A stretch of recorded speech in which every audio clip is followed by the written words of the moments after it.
L'océan divisé?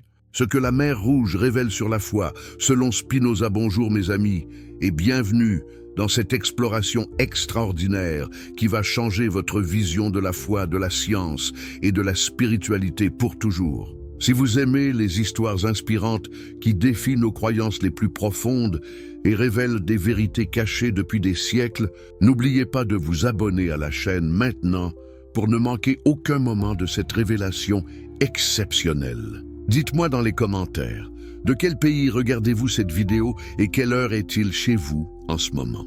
J'adore voir notre communauté mondiale se rassembler autour de ces questions profondes qui nous touchent tous, peu importe d'où nous venons.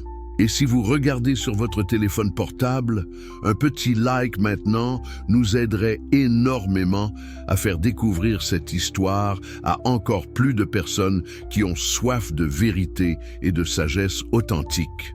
Introduction, imaginez-vous debout sur les rives de la mer Rouge, il y a plus de 3000 ans. Le sable brûlant sous vos pieds, l'air chargé de tension et de désespoir. Derrière vous, les chars de guerre du pharaon approchent dans un nuage de poussière et de métal, leurs roues tonnant contre le sol comme un orage qui gronde. Devant vous, les eaux infinies s'étendent jusqu'à l'horizon, apparemment infranchissables, apparemment fatales. Mais que s'est-il vraiment passé ce jour-là?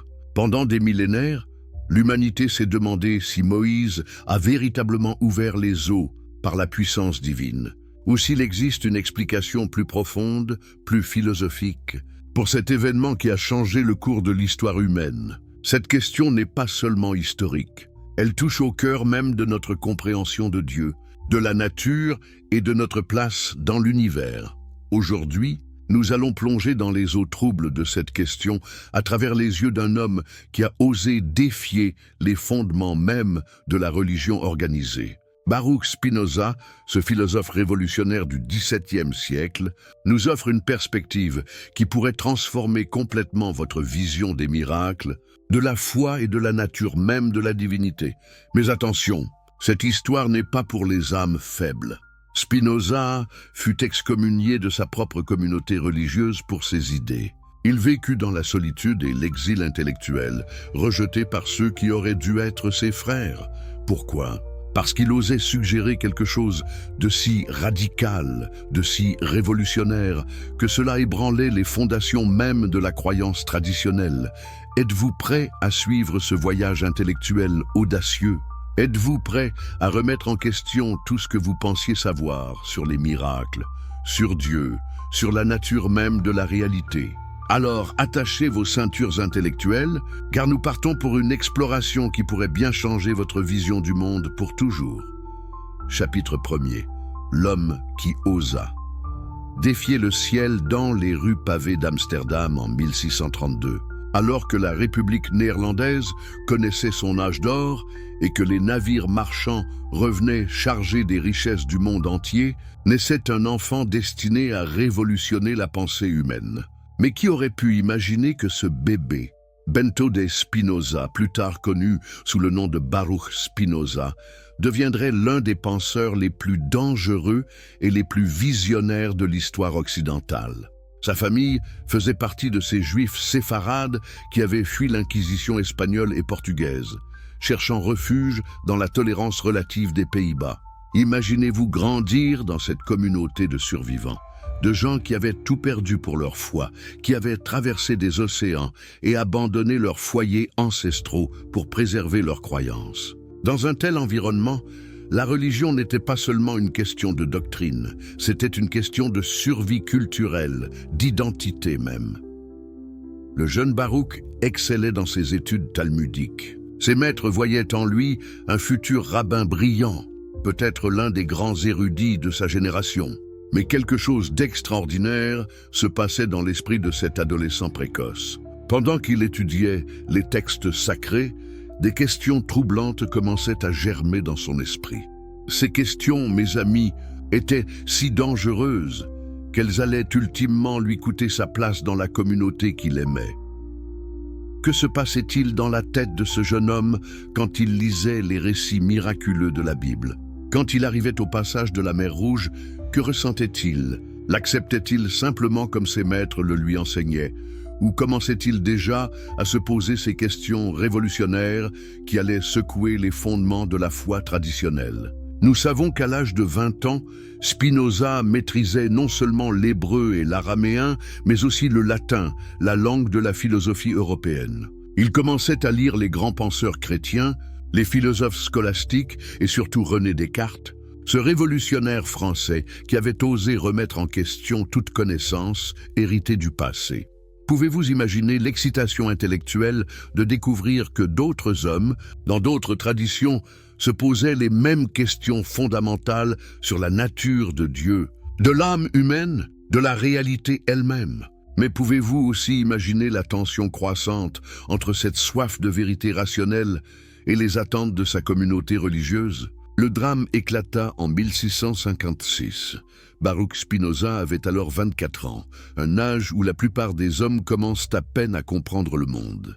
Mais lui, il avait déjà développé des idées si révolutionnaires, si dangereuses pour l'orthodoxie religieuse, que sa propre communauté n'eut d'autre choix que de le rejeter. L'excommunication ne fut pas seulement un acte religieux, ce fut un acte de mort sociale. Imaginez-vous du jour au lendemain, plus personne dans votre communauté n'a le droit de vous parler, de commercer avec vous, de vous reconnaître même comme être humain. Vos propres amis d'enfance doivent détourner les yeux quand ils vous croisent dans la rue. Votre propre famille doit faire comme si vous n'existiez plus. Que faut-il croire? Quelles idées faut-il développer pour provoquer une réaction si extrême? Les autorités rabbiniques de l'époque ne nous ont pas laissé de détails précis sur les doctrines exactes qui ont motivé l'excommunication de Spinoza. Mais nous pouvons reconstituer ces idées dangereuses à partir de ses œuvres ultérieures. Et ce que nous découvrons est absolument stupéfiant. Spinoza osait suggérer que Dieu et la nature étaient une seule et même chose. Réfléchissez aux implications révolutionnaires de cette idée. Si Dieu est identique à la nature, alors étudier la science devient un acte religieux. Comprendre les lois de la physique devient une forme de théologie. Observer les étoiles, étudier la géologie, analyser la chimie, tout cela devient une manière de connaître Dieu directement. Mais plus révolutionnaire encore, si Dieu est identique aux lois naturelles, alors ces lois ne peuvent jamais être violées. Les miracles, tels que compris traditionnellement comme suspension des lois naturelles, deviennent impossibles. La division de la mer Rouge ne peut pas être une intervention surnaturelle qui brise les lois de la physique. Elle doit être expliquée d'une autre manière. Comprenez-vous maintenant pourquoi les autorités religieuses étaient si terrifiées par ces idées? Si Spinoza avait raison, alors toute la structure de l'autorité religieuse traditionnelle s'effondrait. Pourquoi aurait-on besoin d'intermédiaires religieux si chaque être humain peut connaître Dieu directement à travers l'étude rationnelle de la nature? Pourquoi accepter des interprétations dogmatiques des textes sacrés si nous pouvons les analyser nous-mêmes avec notre raison? Mais Spinoza ne s'arrêtait pas là. Il osait également suggérer que la Bible elle-même devait être étudiée comme n'importe quel autre livre ancien, en tenant compte de son contexte historique, de ses auteurs humains, de ses motivations politiques et sociales. Cette approche, que nous appelons aujourd'hui la critique biblique historique, était absolument révolutionnaire pour l'époque. Imaginez le scandale quand Spinoza suggérait que Moïse n'avait probablement pas écrit tous les livres qu'on lui attribuait, que la Bible contenait des contradictions et des erreurs historiques, que certains récits étaient des légendes développées au fil du temps plutôt que des rapports historiques précis. Ces idées, qui nous semblent peut-être évidentes aujourd'hui après 3 siècles de recherche biblique critique, étaient absolument incendiaires dans l'Amsterdam du XVIIe siècle. Après son excommunication, Spinoza changea son nom de Bento à Baruch, peut-être pour marquer sa rupture avec sa communauté d'origine, peut-être pour affirmer son identité juive d'une manière plus universelle. Il quitta Amsterdam et s'installa dans la petite ville de Rijnsburg, puis plus tard à Voorburg, et finalement à La Haye. Il vécut modestement, polissant des lentilles optiques pour gagner sa vie, une profession qui convenait parfaitement à un homme obsédé par la clarté de vision, tant physique qu'intellectuelle. Mais pourquoi choisir une vie si isolée, si difficile? Pourquoi ne pas simplement se taire, accepter l'orthodoxie, vivre confortablement au sein de sa communauté? La réponse révèle quelque chose de profond sur le caractère de Spinoza. Pour lui, la vérité n'était pas négociable.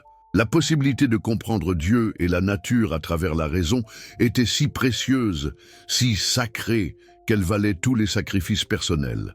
Son traité théologico-politique, publié anonymement en 1670, appliquait ces principes révolutionnaires à l'analyse des textes sacrés.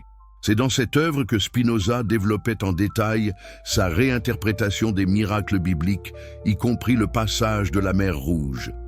Les réactions furent explosives. Le livre fut immédiatement interdit dans la plupart des pays européens, dénoncé du haut des chairs comme une œuvre satanique, brûlé publiquement par les autorités civiles et religieuses.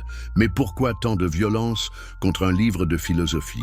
Parce que Spinoza ne se contentait pas de proposer des interprétations alternatives des textes religieux. Il développait une méthode d'analyse, un outil intellectuel qui pouvait être appliqué à n'importe quelle tradition religieuse, à n'importe quelle autorité établie. Il donnait aux gens ordinaires les moyens de penser par eux-mêmes sur les questions les plus profondes de l'existence. C'est cette méthode révolutionnaire que nous devons comprendre si nous voulons saisir la réinterprétation spinoziste du miracle de la mer Rouge. Spinoza ne niait pas que quelque chose d'extraordinaire s'était passé. Il ne niait pas l'importance spirituelle de l'événement, mais il insistait pour que nous comprenions cet événement d'une manière compatible avec notre meilleure compréhension de la nature et de la raison. Deuxième partie, les eaux de l'histoire ancienne pour comprendre la révolution intellectuelle que Spinoza a déclenchée. Nous devons d'abord plonger profondément dans le monde ancien qui a donné naissance au récit de la mer Rouge. Transportons-nous ensemble dans l'Égypte du XIIIe siècle avant notre ère, sous le règne de ce qu'on croit être Ramsès II, l'un des pharaons les plus puissants de l'histoire. Imaginez-vous debout dans les vastes plaines du delta du Nil, entouré par les monuments les plus impressionnants que l'humanité ait jamais construits. Les pyramides de Gizeh se dressent déjà depuis plus d'un millénaire, témoins silencieux d'une civilisation qui semble défier le temps lui-même. Dans cette terre de merveilles architecturales et de prospérité économique, un peuple entier vit dans l'esclavage depuis des générations. Mais qui étaient vraiment ces esclaves hébreux? Comment un petit groupe de nomades, descendants d'Abraham, Isaac et Jacob, s'était-il retrouvé dans cette situation désespérée? L'histoire que nous connaissons commence avec Joseph, ce jeune homme aux rêves prophétiques qui était devenu le vice-roi d'Égypte sous un pharaon bienveillant. Grâce à sa sagesse et à sa capacité d'interprétation des rêves, Joseph avait sauvé l'Égypte de 7 années de famine catastrophique. Pendant cette période de prospérité, la famille de Jacob avait été invitée à s'installer en Égypte, dans la fertile région de Goshen. Pouvez-vous imaginer l'espoir qui remplissait le cœur de ces nomades quand ils découvraient ces terres riches, ces pâturages abondants, cette sécurité après des générations de vie errante dans le désert? Ils étaient 70 personnes quand ils arrivèrent. Ils allaient devenir un peuple de millions. Mais que se passe-t-il quand un petit groupe d'étrangers commence à prospérer et à se multiplier dans un pays qui n'est pas le leur? La Bible nous dit qu'il se leva sur l'Égypte un nouveau roi qui ne connaissait point Joseph. Cette phrase simple cache une transformation géopolitique complexe qui allait changer le destin de l'humanité. Les nouveaux pharaons, peut-être issus d'une dynastie différente, regardaient avec suspicion cette population hébraïque en croissance rapide. Dans un monde ancien constamment menacé par les invasions et les révolutions internes, une population étrangère nombreuse et potentiellement loyale à ses propres traditions plutôt qu'aux pharaons, représentait une menace sécuritaire majeure. La solution égyptienne fut brutale, mais logique selon les standards de l'époque: transformer les Hébreux en esclaves. Mais pas n'importe quels esclaves. Ils furent affectés aux projets de construction les plus ambitieux de l'Empire, les villes de stockage de Pithom et de Ramsès, des complexes urbains massifs destinés à soutenir les campagnes militaires égyptiennes en Asie. Pouvez-vous concevoir l'ampleur de ces projets de construction? Nous parlons de millions de briques d'argile qui devaient être fabriquées quotidiennement, de fondations massives creusées à la main, de structures qui nécessitaient une coordination logistique comparable aux plus grands projets industriels modernes. Et tout cela réalisé par une main-d'œuvre esclave sous le soleil impitoyable du désert égyptien. Mais voici ce qui rend l'histoire encore plus remarquable. Malgré 400 ans d'oppression, malgré des conditions de vie qui auraient dû éradiquer leur identité culturelle, les Hébreux avaient préservé leur foi dans le Dieu de leurs ancêtres. Ils se souvenaient encore des promesses faites à Abraham, des visions données à Jacob, de l'alliance divine qui promettait une terre et une descendance innombrables. Comment une foi peut-elle survivre à 4 siècles d'esclavage? Comment des traditions orales peuvent-elles être transmises de génération en génération malgré la dispersion géographique et la pression culturelle pour assimiler la religion égyptienne? Cette persistance extraordinaire de l'identité hébraïque dans des circonstances aussi adverses nous donne déjà un indice sur la nature extraordinaire de ce peuple. C'est dans ce contexte de désespoir apparemment sans fin qu'apparaît Moïse, une figure si imposante qu'elle domine non seulement l'histoire juive, mais l'ensemble de la tradition spirituelle occidentale. Mais qui était vraiment cet homme? Les récits bibliques nous présentent un personnage complexe et fascinant, élevé dans la cour du pharaon, mais conscient de ses origines hébraïques. L'histoire de la naissance de Moïse révèle déjà les tensions extraordinaires de cette époque. Le pharaon, terrifié par la croissance démographique des Hébreux, avait ordonné le massacre de tous les nouveau-nés mâles hébreux. Dans un acte de courage désespéré, la mère de Moïse avait caché son enfant pendant 3 mois, puis l'avait placé dans un panier sur les eaux du Nil, espérant contre tout espoir qu'il pourrait survivre. Le miracle de la découverte de Moïse par la ville du pharaon n'est-il pas déjà un signe que quelque chose d'extraordinaire était en train de se produire dans l'histoire humaine? Cette princesse égyptienne, qui aurait dû être l'ennemi naturel des Hébreux, devient l'instrument de la préservation de celui qui allait ultimement libérer son peuple de l'esclavage. Moïse grandit donc dans un environnement unique dans l'histoire ancienne. Il était hébreu par naissance, mais égyptien par éducation. Il connaissait intimement la culture, la langue, les coutumes religieuses et les secrets politiques de l'empire le plus puissant de son époque. Mais il portait aussi dans son cœur l'awareness de l'oppression de son peuple d'origine. Cette double identité explique peut-être pourquoi Moïse était si particulièrement qualifié pour mener la libération des Hébreux. Il comprenait les rouages du pouvoir égyptien d'une manière qu'aucun esclave ordinaire n'aurait pu comprendre. Mais il ressentait aussi viscéralement l'injustice de l'oppression d'une manière qu'aucun prince ordinaire n'aurait pu ressentir. Le moment décisif dans la vie de Moïse arrive quand il voit un contremaître égyptien battre brutalement un ouvrier hébreu. Dans un élan de rage, Moïse tue l'Égyptien et cache son corps dans le sable. Cet acte de violence spontanée révèle quelque chose de profond sur le caractère de Moïse. C'était un homme incapable de rester passif face à l'injustice, même quand cette passivité aurait servi ses intérêts personnels. Mais les conséquences de cet acte furent immédiates et catastrophiques. Moïse dut fuir l'Égypte et devint réfugié dans le désert de Madian. Pouvez-vous imaginer le choc psychologique de cette transformation? Du jour au lendemain, ce prince élevé dans les palais les plus luxueux du monde ancien se retrouvait berger nomade dans l'un des environnements les plus hostiles de la planète. C'est dans ce désert, dans cette solitude absolue, que Moïse allait faire l'expérience qui changerait non seulement sa vie, mais le cours de l'histoire humaine. La rencontre avec le buisson ardent n'était pas seulement une vision mystique, c'était une révélation qui allait révolutionner la compréhension humaine de la nature divine. Quand Dieu révèle son nom à Moïse, « Je suis celui qui suis », il ne s'agit pas seulement d'une présentation personnelle. Cette formule mystérieuse révèle une conception de la divinité radicalement différente de tous les dieux du monde ancien.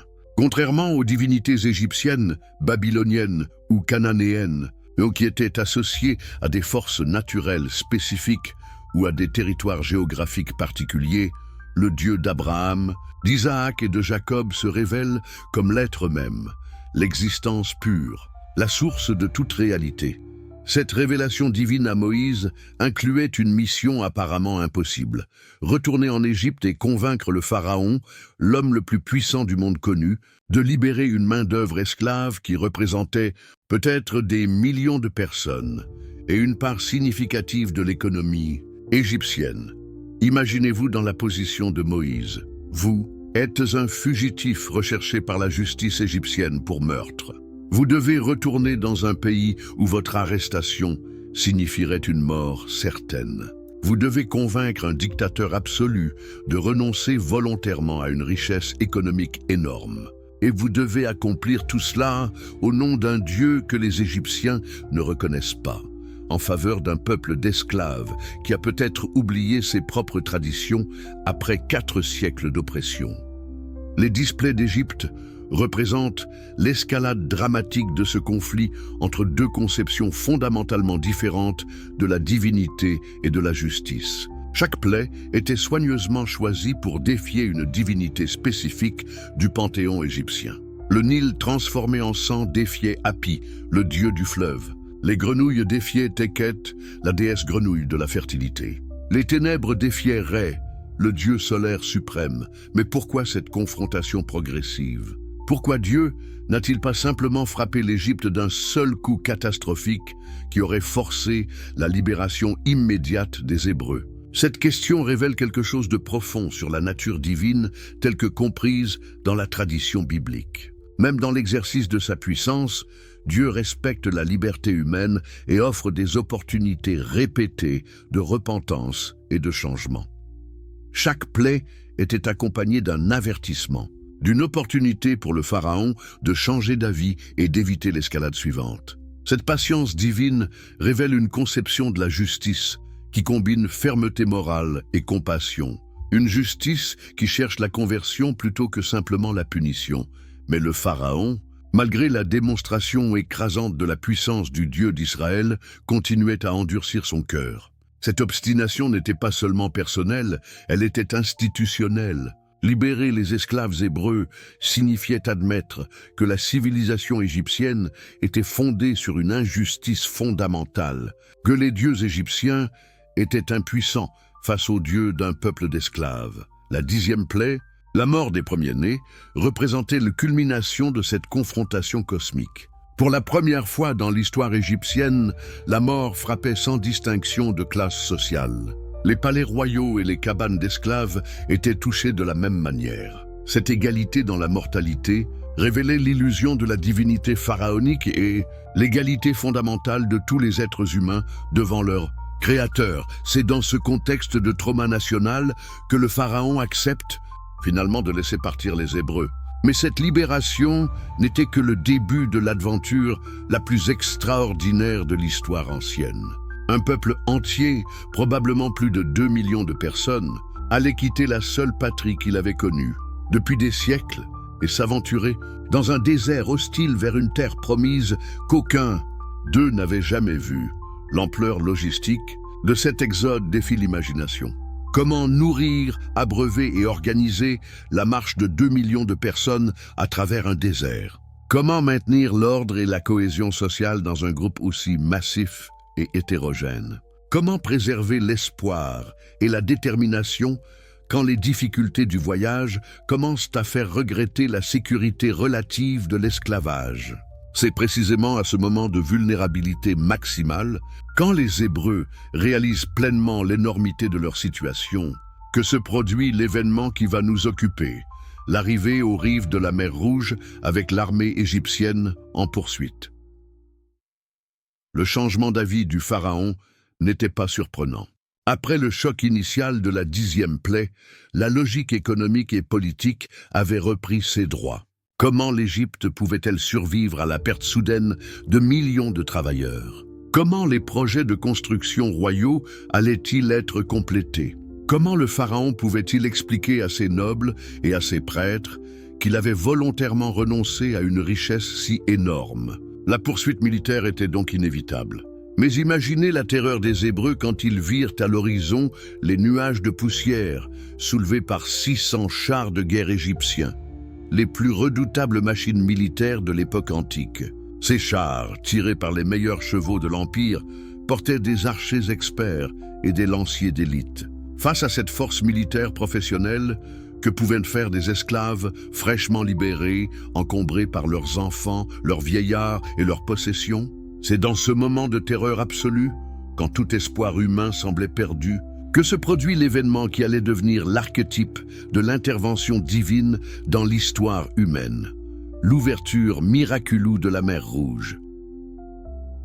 Troisième partie, le miracle qui changea l'histoire.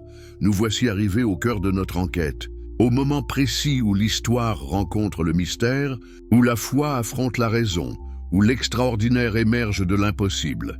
Imaginez-vous, sur cette plage, il y a plus de 3000 ans, entouré par 2 millions de personnes terrifiées, coincées entre les eaux infinies d'un côté et l'armée la plus redoutable du monde ancien de l'autre.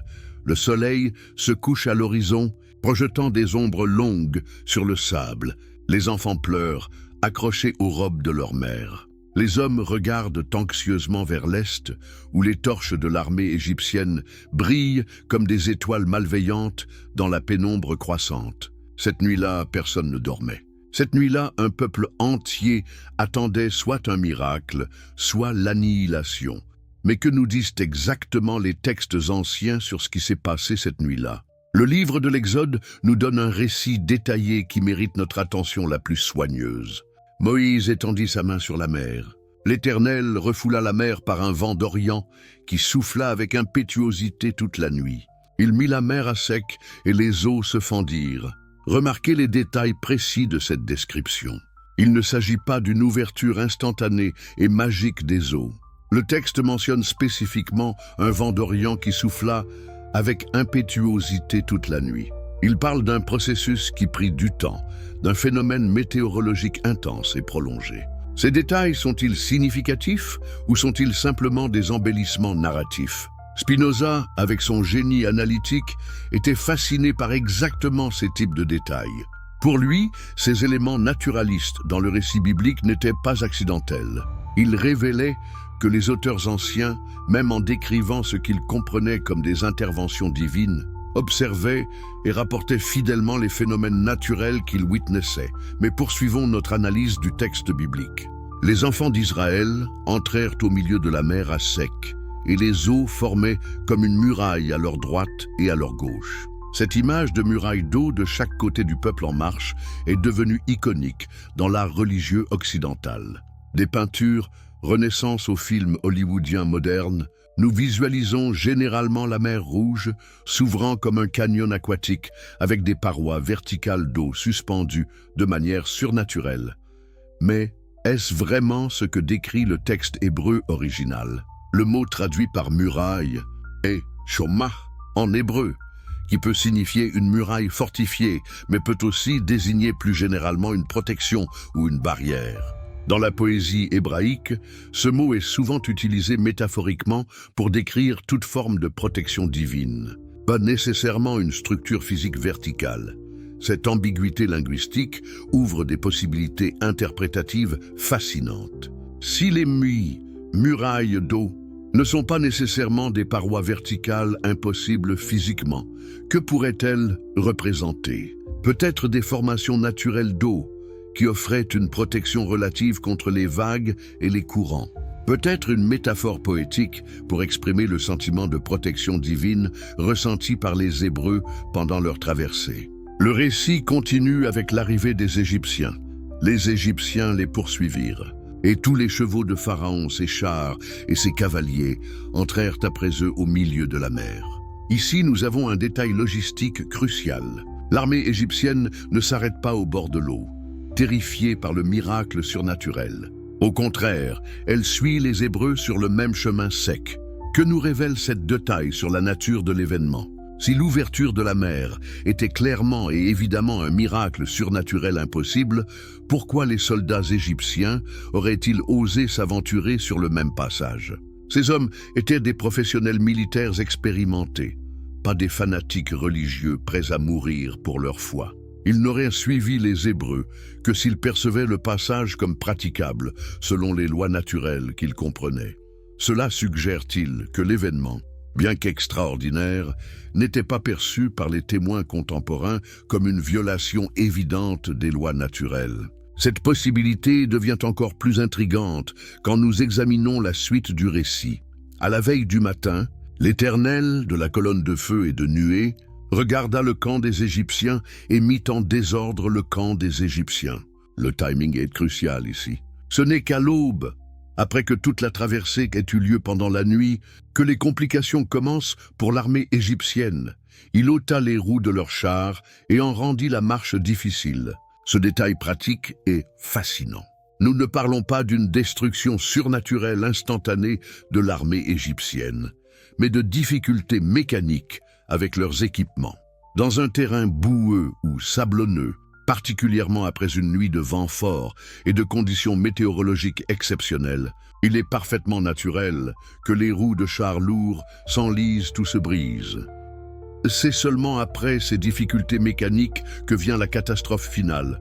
Moïse étendit sa main sur la mer et la mer reprit son impétuosité à l'approche du matin, et les Égyptiens s'enfuirent à sa rencontre. Mais l'Éternel précipita les Égyptiens au milieu de la mer. Encore une fois, notez la précision temporelle et météorologique.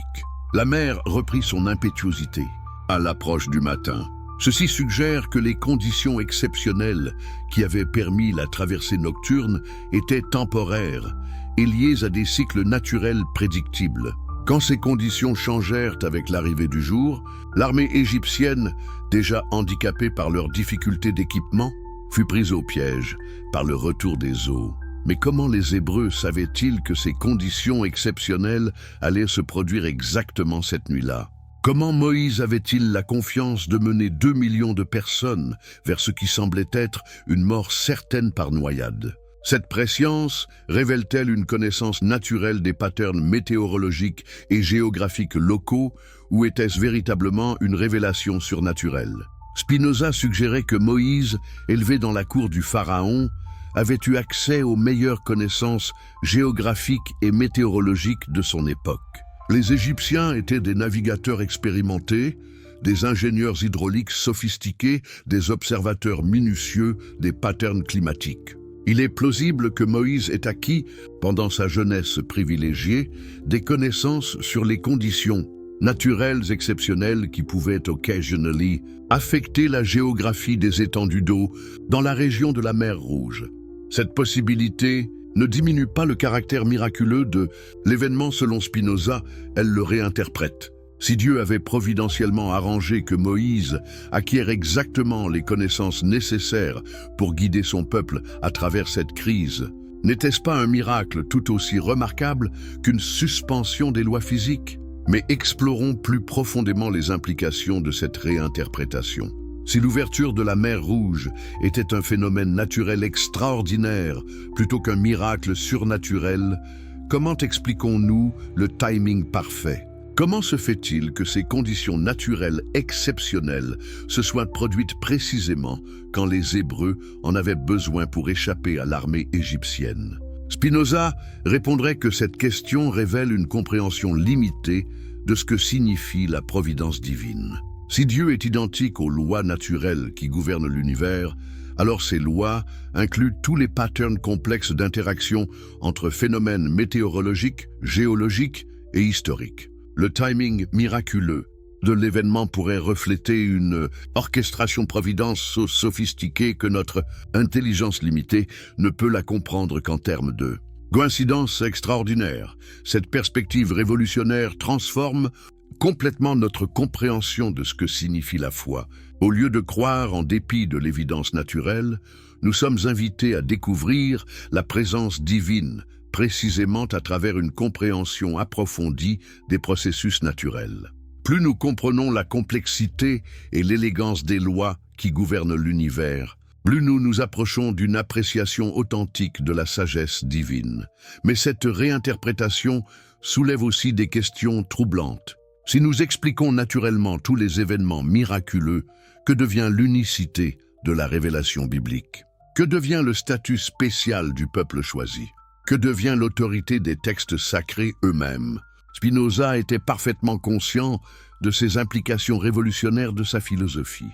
Mais pour lui, ces questions révélaient les limitations de formes immatures de religiosité plutôt que des objections valides contre sa approche. Une foi mature devrait se réjouir de découvertes qui révèlent la sagesse divine dans les lois naturelles plutôt que d'insister sur des interventions surnaturelles qui violent ces mêmes lois.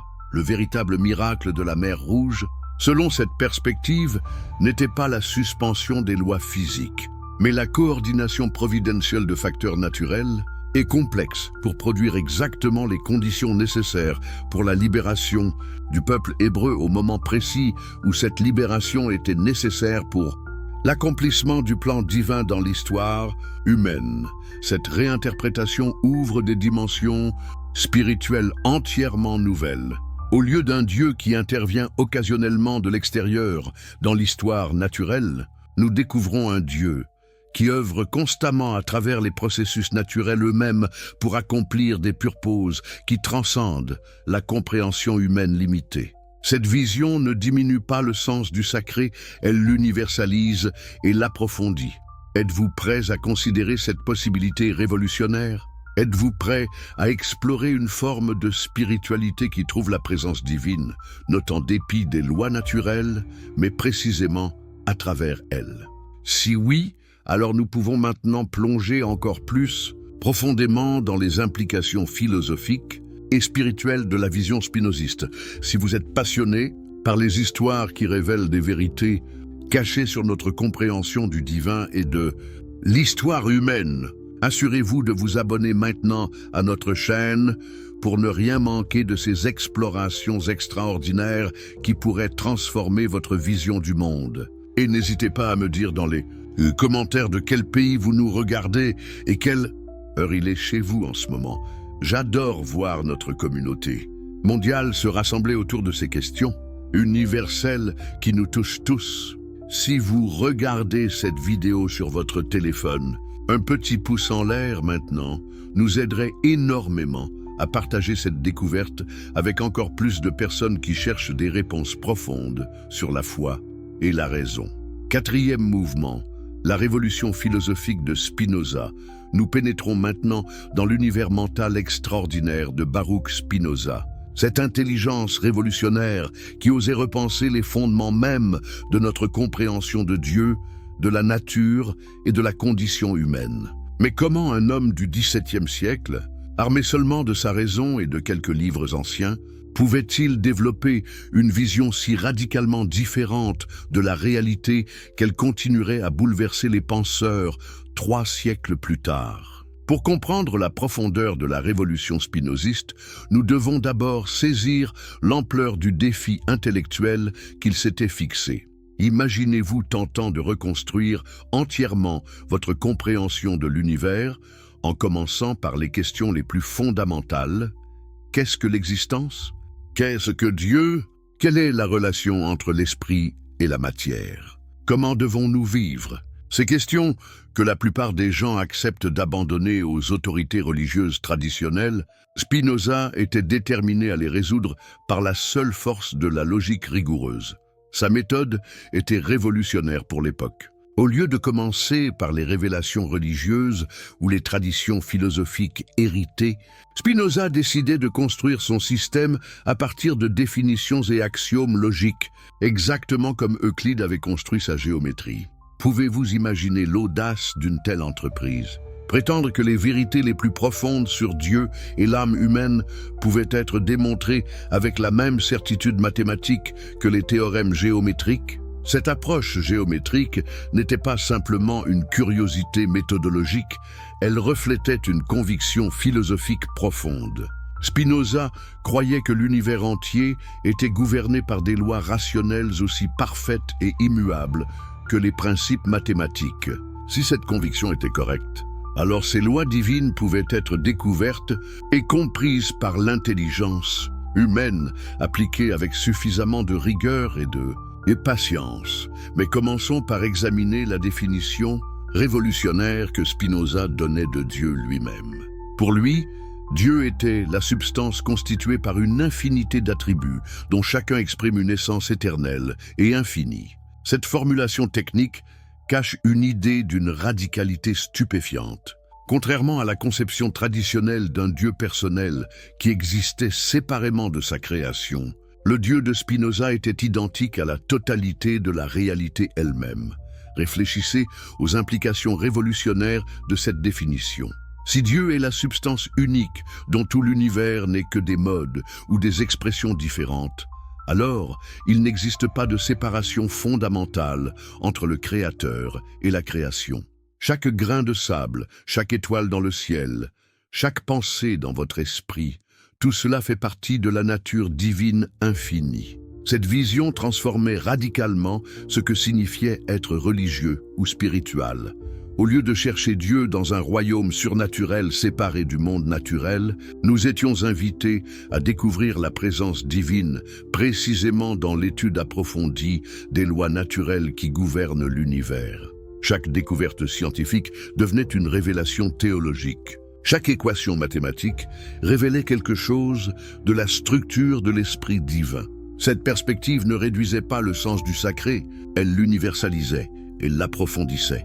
De manière extraordinaire, mais comment cette vision révolutionnaire de Dieu transformait-elle notre compréhension des événements miraculeux rapportés dans les textes sacrés? Si Dieu était identique aux lois naturelles elles-mêmes, alors ces lois ne pouvaient jamais être violées ou suspendues. Les miracles, tels que traditionnellement compris comme interruption surnaturelle de l'ordre naturel, devenaient logiquement impossibles. C'est seulement après ces difficultés mécaniques que vient la catastrophe finale.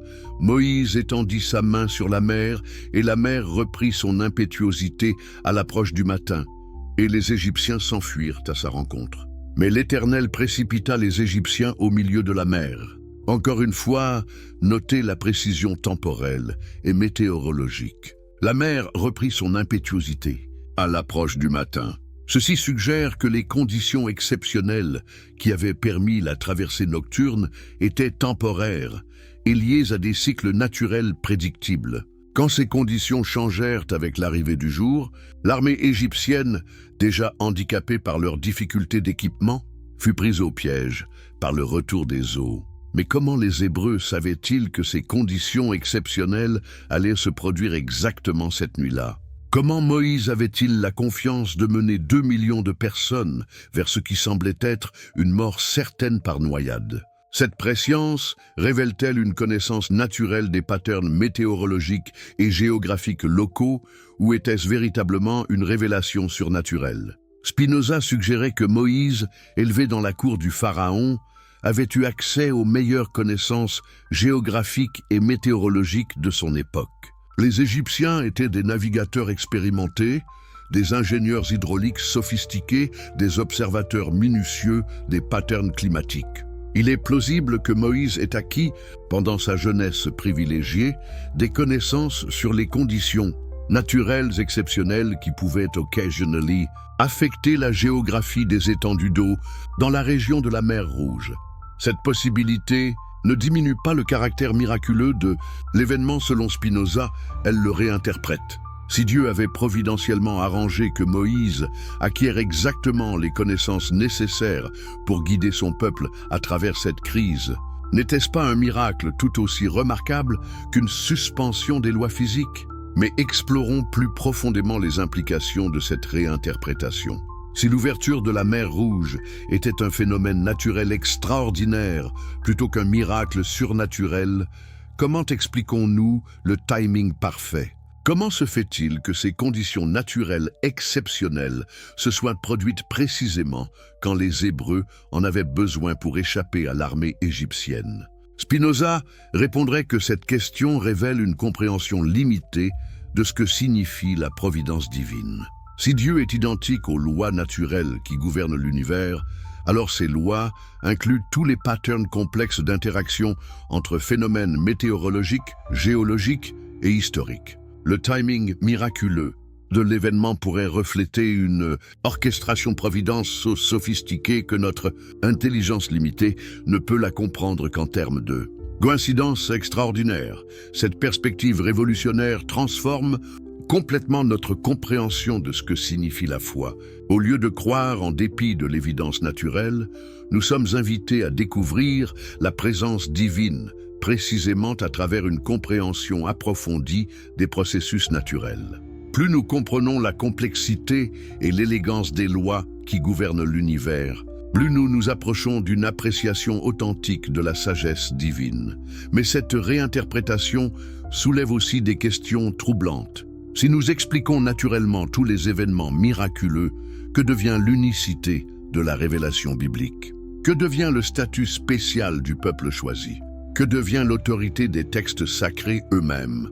Spinoza était parfaitement conscient de ces implications révolutionnaires de sa philosophie. Mais pour lui, ces questions révélaient les limitations de formes immatures de religiosité plutôt que des objections valides contre sa approche. Une foi mature devrait se réjouir de découvertes qui révèlent la sagesse divine dans les lois naturelles plutôt que d'insister sur des interventions surnaturelles qui violent ces mêmes lois. Le véritable miracle de la mer Rouge, selon cette perspective, n'était pas la suspension des lois physiques, mais la coordination providentielle de facteurs naturels est complexe pour produire exactement les conditions nécessaires pour la libération du peuple hébreu au moment précis où cette libération était nécessaire pour l'accomplissement du plan divin dans l'histoire humaine. Cette réinterprétation ouvre des dimensions spirituelles entièrement nouvelles. Au lieu d'un Dieu qui intervient occasionnellement de l'extérieur dans l'histoire naturelle, nous découvrons un Dieu qui œuvre constamment à travers les processus naturels eux-mêmes pour accomplir des purposes qui transcendent la compréhension humaine limitée. Cette vision ne diminue pas le sens du sacré, elle l'universalise et l'approfondit. Êtes-vous prêts à considérer cette possibilité révolutionnaire? Êtes-vous prêts à explorer une forme de spiritualité qui trouve la présence divine, non en dépit des lois naturelles, mais précisément à travers elles? Si oui, alors nous pouvons maintenant plonger encore plus profondément dans les implications philosophiques et spirituelles de la vision spinoziste. Si vous êtes passionné par les histoires qui révèlent des vérités cachées sur notre compréhension du divin et de l'histoire humaine, assurez-vous de vous abonner maintenant à notre chaîne pour ne rien manquer de ces explorations extraordinaires qui pourraient transformer votre vision du monde. Et n'hésitez pas à me dire dans les commentaires de quel pays vous nous regardez et quelle heure il est chez vous en ce moment. J'adore voir notre communauté mondiale se rassembler autour de ces questions universelles qui nous touchent tous. Si vous regardez cette vidéo sur votre téléphone, un petit pouce en l'air maintenant nous aiderait énormément à partager cette découverte avec encore plus de personnes qui cherchent des réponses profondes sur la foi et la raison. Quatrième mouvement, la révolution philosophique de Spinoza.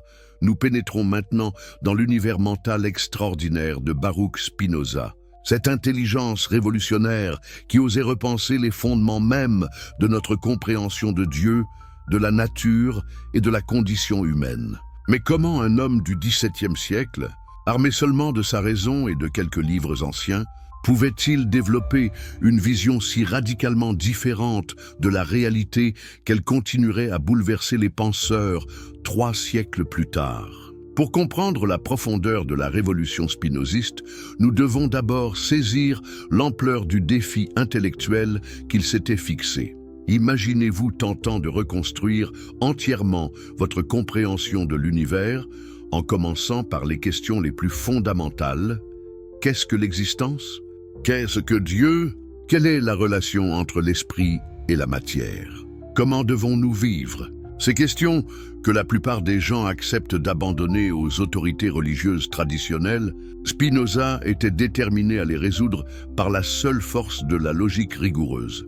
Sa méthode était révolutionnaire pour l'époque. Au lieu de commencer par les révélations religieuses ou les traditions philosophiques héritées, Spinoza décidait de construire son système à partir de définitions et axiomes logiques, exactement comme Euclide avait construit sa géométrie.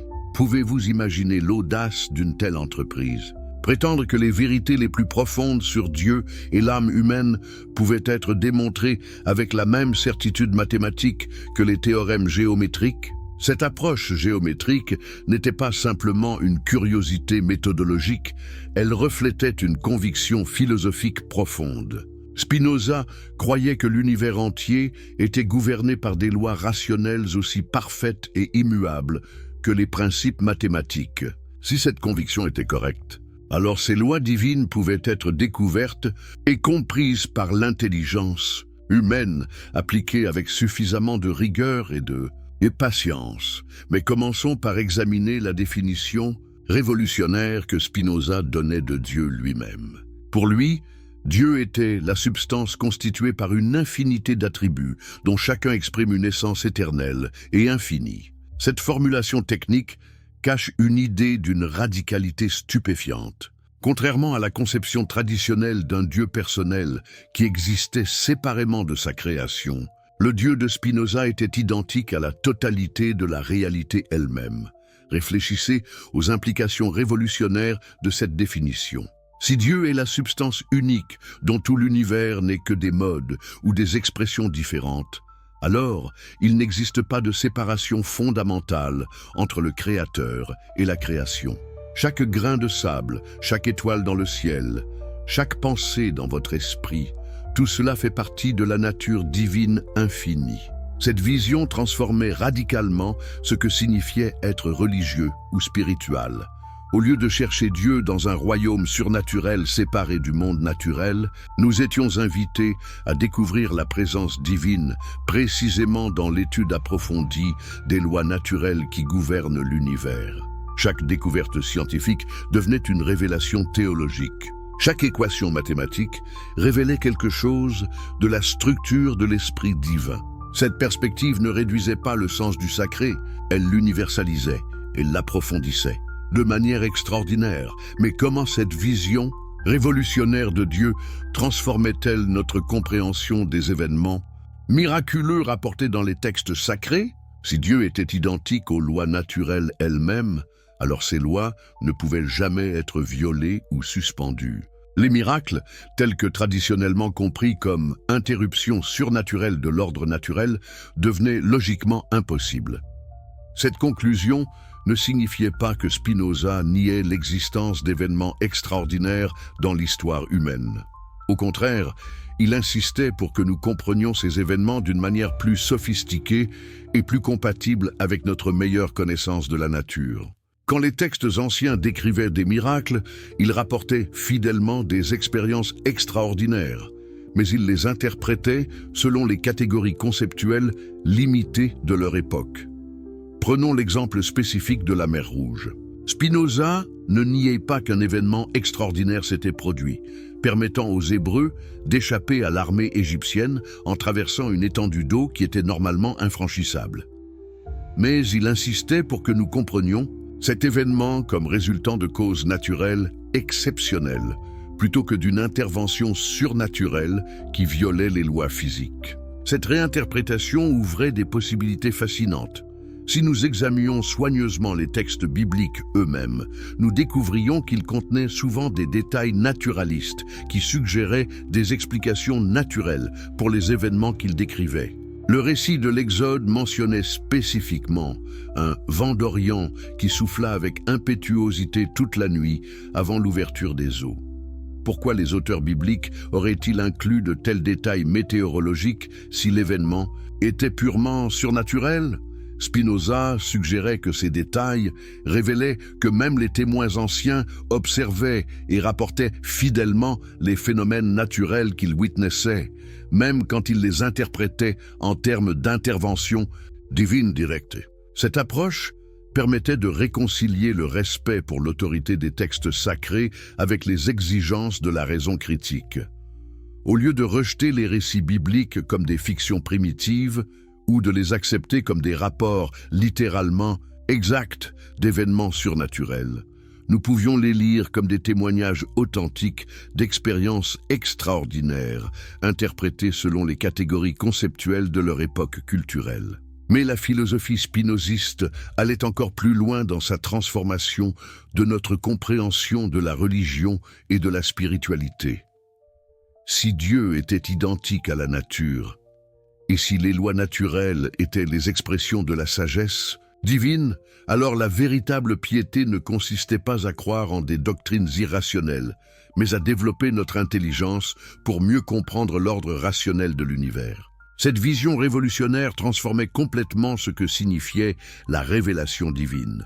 Au lieu d'informations surnaturelles communiquées à des prophètes privilégiés, la révélation devenait accessible à tout être humain disposé à appliquer rigoureusement sa capacité rationnelle à l'étude de la nature. Les laboratoires scientifiques devenaient des temples, les équations mathématiques devenaient des prières, l'observation minutieuse des phénomènes naturels devenait une forme de contemplation mystique. Pouvez-vous imaginer les implications libératrices de cette perspective?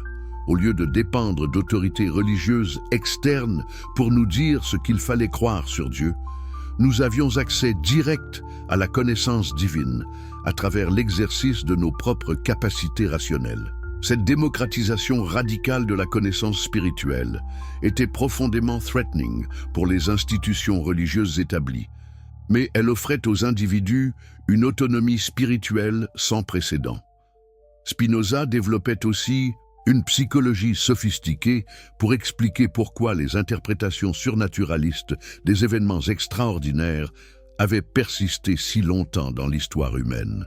Il observait que quand les gens ne comprenaient pas les causes naturelles des phénomènes qu'ils observaient, ils avaient tendance à les attribuer à des forces surnaturelles capricieuses et imprévisibles.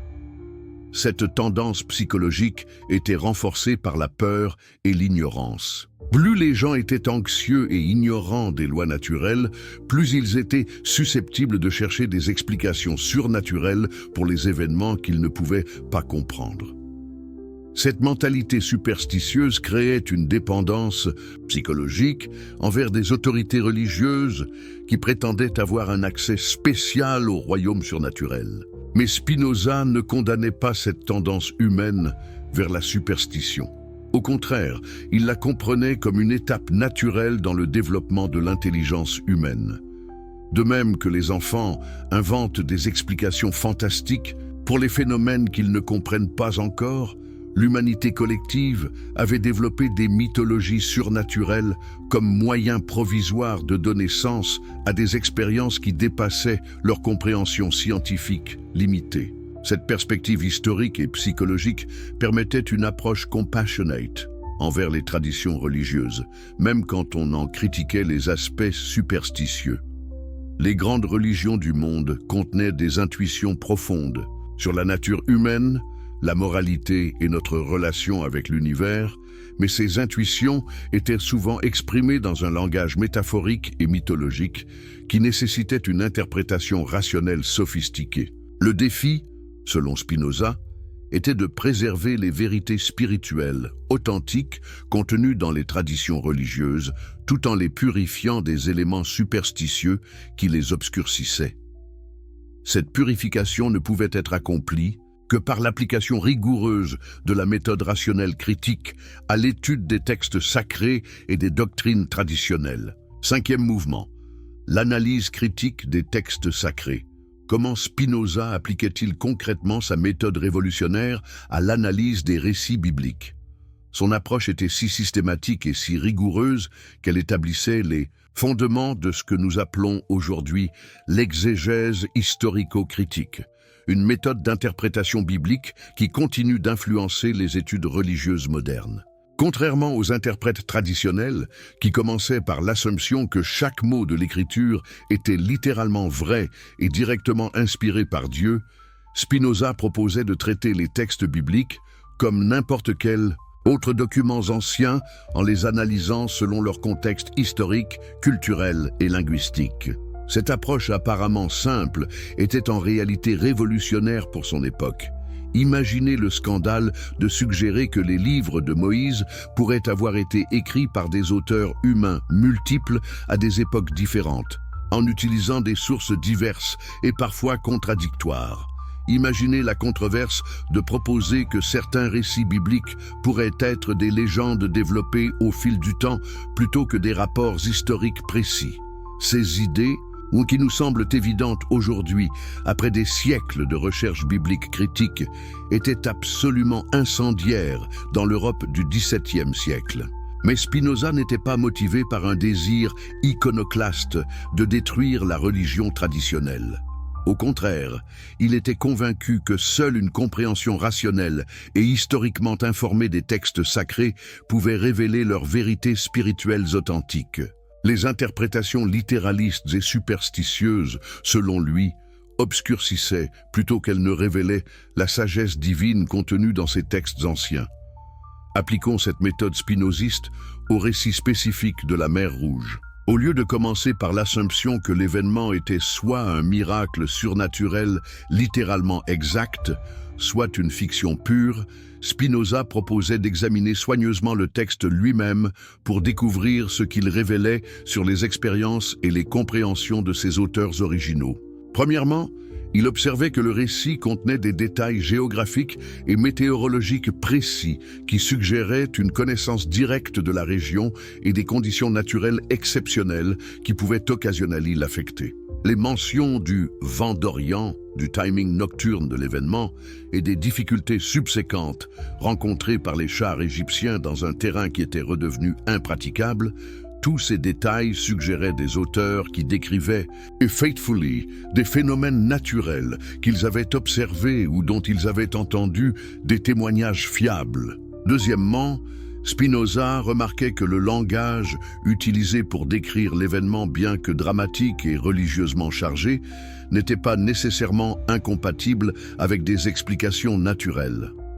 L'image des murailles d'eau, de chaque côté du passage, par exemple, pouvait être comprise métaphoriquement comme décrivant la protection ressentie par les Hébreux pendant leur traversée, plutôt que littéralement comme des parois verticales d'eau maintenues surnaturellement en suspension. Cette attention minutieuse au langage original révélait que la poésie hébraïque ancienne utilisait constamment des métaphores dramatiques pour exprimer des vérités spirituelles et émotionnelles qui seraient appauvries par un langage purement littéral et prosaïque. Interpréter cette poésie religieuse de manière complètement littérale était donc non seulement philosophiquement problématique, mais aussi infidèle aux intentions artistiques et spirituelles de ses auteurs originaux.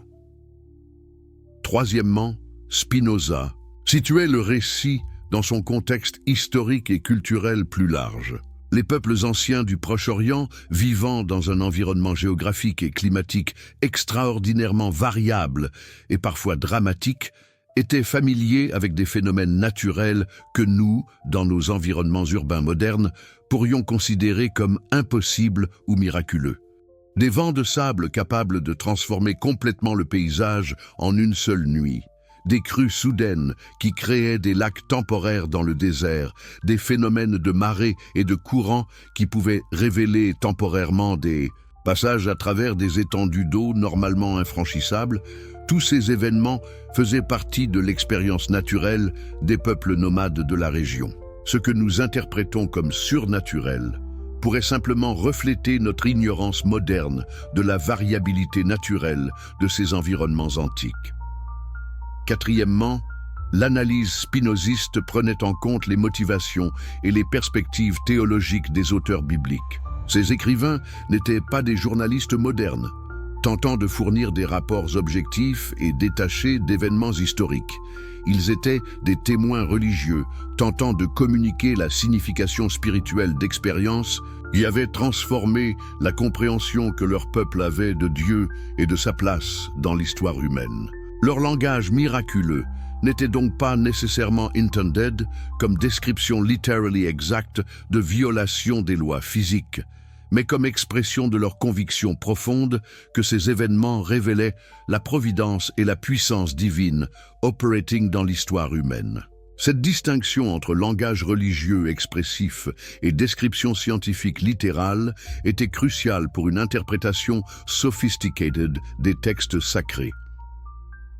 Cinquièmement, Spinoza examinait les fonctions narratives et didactiques du récit dans le contexte de l'ensemble du corpus biblique. L'histoire de la mer Rouge ne fonctionne pas comme un rapport isolé d'un événement extraordinary, mais comme un épisode crucial dans une narrative théologique plus large sur la relation entre Dieu et le peuple hébreu. Cette narrative servait des purposes multiples. Elle établit l'autorité de Moïse comme leader divinement appointed. Elle démontrait la puissance du Dieu d'Israël par rapport aux divinités égyptiennes. Elle symbolisait la transition du peuple de l'esclavage à la liberté. Et elle préfigure les épreuves et les délivrances futures dans l'histoire d'Israël. Ses fonctions théologiques et pédagogiques étaient peut-être plus importantes pour les auteurs originaux que la précision factuelle des détails historiques. Cette analyse multidimensionnelle permettait une appréciation much more sophisticated, faute de la richesse littéraire des textes bibliques et de leur significance spirituelle authentique. Au lieu de réduire les récits bibliques à des rapports journalistiques primitifs ou à des fictions pures, l'approche spinoziste révélait leur nature comme témoignages religieux complexes et artistiquement sophisticated d'expériences spirituelles profondes. Mais cette méthode critique soulevait also des questions troublantes pour les croyants traditionnels. Si les miracles bibliques pouvaient être expliqués naturellement, what happened au statut unique de la révélation biblique? What happened à l'autorité spéciale des textes sacrés? What happened au concept même du peuple choisi et de l'intervention divine spéciale dans l'histoire humaine? Spinoza était parfaitement aware de ces implications challenging de sa méthode. Mais pour lui, ces questions révélaient les limitations de formes immatures de religiosité plutôt que des objections valides against his approach. Une foi mature should rejoice in discoveries, qui révélait de la sagesse divine dans les lois, naturelles plutôt que d'insister sur des interventions surnaturelles qui violated ces mêmes lois. En fait, Spinoza argued que sa réinterprétation naturalistique des miracles bibliques enhanced plutôt qu'elle ne diminish leur significance spirituelle.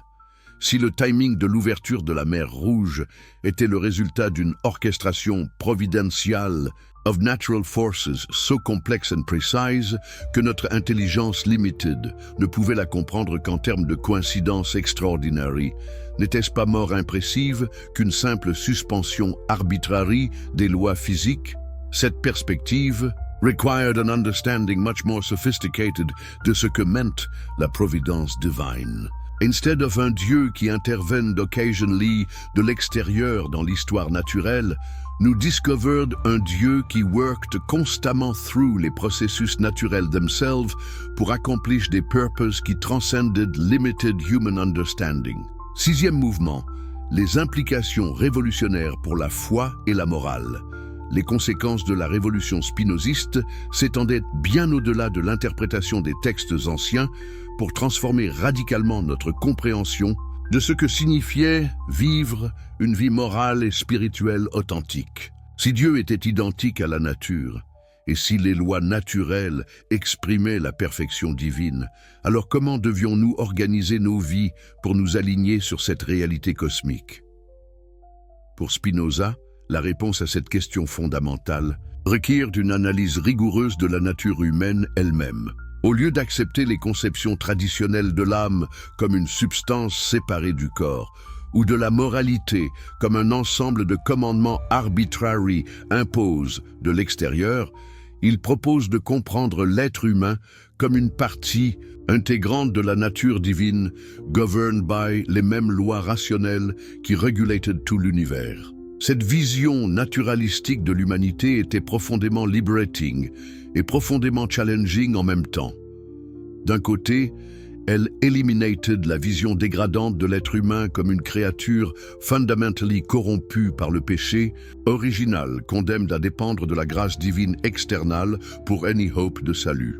D'un autre côté, elle eliminated aussi l'illusion confortable que nous pouvions échapper aux conséquences de nos actions through supernatural intervention ou forgiveness divine arbitrary.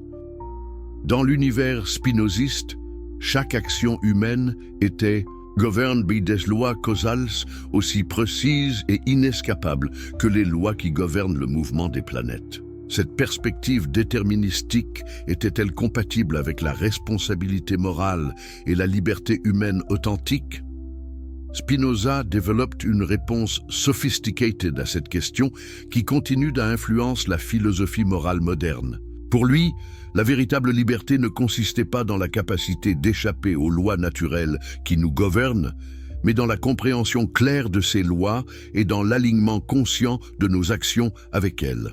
Un homme qui understood les forces psychologiques et sociales qui influencent ses décisions était mort libre qu'un homme qui live dans l'ignorance de ces forces, même si les deux étaient également subjects à la causalité naturelle. Cette conception intellectualiste de la liberté transforme complètement what it meant de répondre moralement aux défis de l'existence humaine. Instead of relying sur des commandements externals ou des interventions supernaturelles pour guider notre conduite, nous étions invités à développer notre intelligence et notre compréhension pour discover les patterns de comportement qui promotent genuinely notre flourishing et celui des autres. Appliquons cette approche spinoziste aux implications morales du récit de la mer Rouge. Dans l'interprétation traditionnelle, l'événement démonstrated primarily la puissance divine et l'élection spéciale du peuple hébreu. Les leçons morales étaient primarily about obédience à Dieu et faith in his ability à intervenir surnaturally dans l'histoire humaine pour save his chosen people. Mais dans la réinterprétation spinoziste, l'événement revealed quelque chose de much more profound à bout la nature de la libération humaine authentique. Les Hébreux n'échappent à l'esclavage égyptien primarily through supernatural intervention, mais through une combination de courage moral, d'intelligence stratégique, de solidarité collective et de favorables natural circumstances que Moïse understood et exploited brilliantly.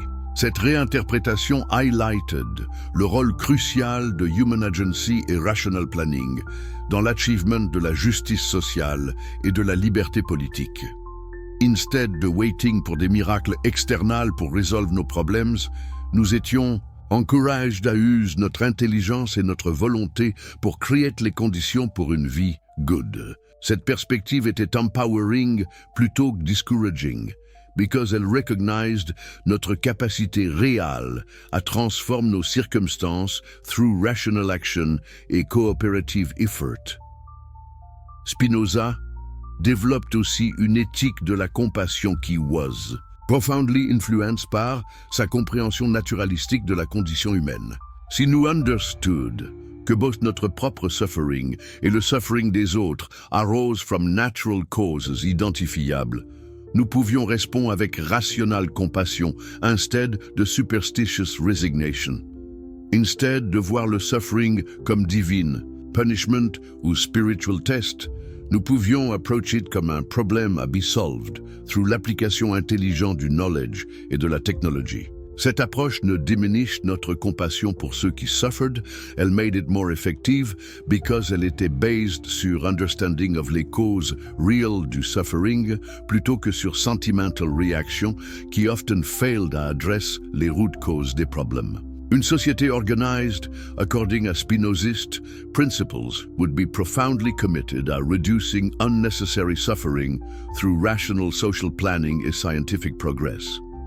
But cette vision optimistique of human potential était balanced par une recognition réalistique des limitations et des dangers de la nature humaine. Spinoza observed que les human beings were naturally driven par des émotions puissantes et des désirs égoïstes qui pouvaient easily lead à conflict et à mutual destruction si they were not regulated par rational institutions et moral education.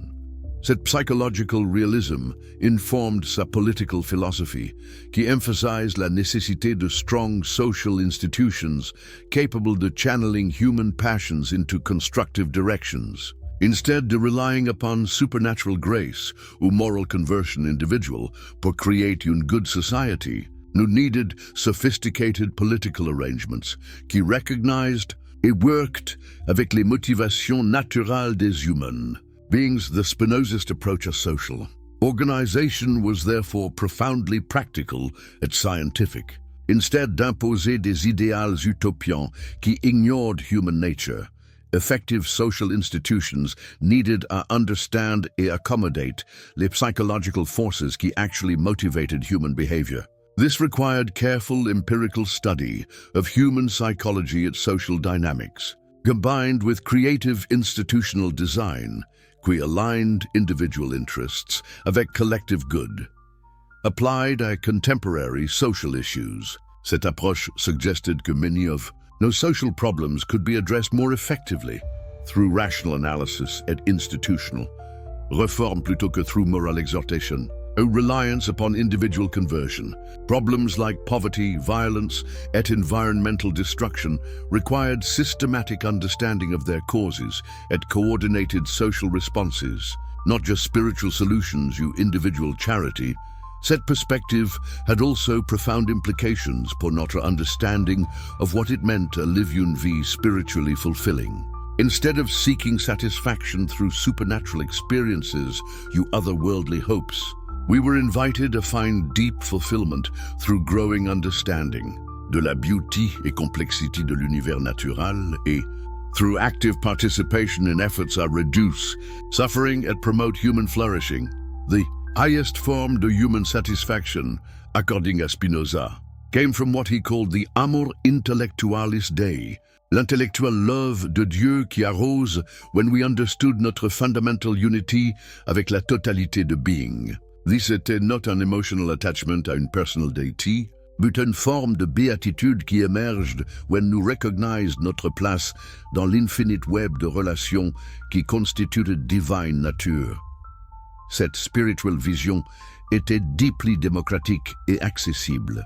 It ne required special revelation, priestly mediation, or supernatural grace. Any person willing to develop their rational capacities et à studier la nature avec care et patience could experience cette forme de transcendance. Scientific laboratories became temples, mathematical equations became prayers. Careful observation de natural phenomena became informed de mystical contemplation. The implications de cette democratization of spiritual experience were profound. Instead, the religious communities united par shared belief in supernatural doctrines. Spinoza envisioned communities de people united par shared love, de wisdom and commitment, a rational pursuit to truth. These communities would be no less spiritual than traditional ones, but their spirituality would be based upon admiration pour l'élégance de natural laws et recognition de our fundamental unity avec le cosmos. Pouvez-vous imaginer une société organisée, according à ces principes? Une civilisation où scientific research était understood comme une forme de worship, où social institutions were designed selon rational principles pour promote human flourishing, où education focused upon developing people's capacity for rational thought and ethical reflection. Cette vision était not utopian fantasy, but an practical program for human improvement based upon sophisticated understanding to human nature and social dynamics. The Spinozist approach offered hope without illusion, transcendence without superstition, moral purpose without dogma. It recognized both la grandeur et les limitations de human existence. It provided practical guidance for living avec dignity et purpose dans un universe governed by rational laws rather than arbitrary divine whims. Cette transformation de notre understanding de spirituality, morality et social organization represented nothing less than a complete reconception to what it meant to be human dans un natural universe. The implications continue to unfold today, come we struggle avec questions about scientific materialism, religious faith, moral purpose, its social justice dans notre contemporary world.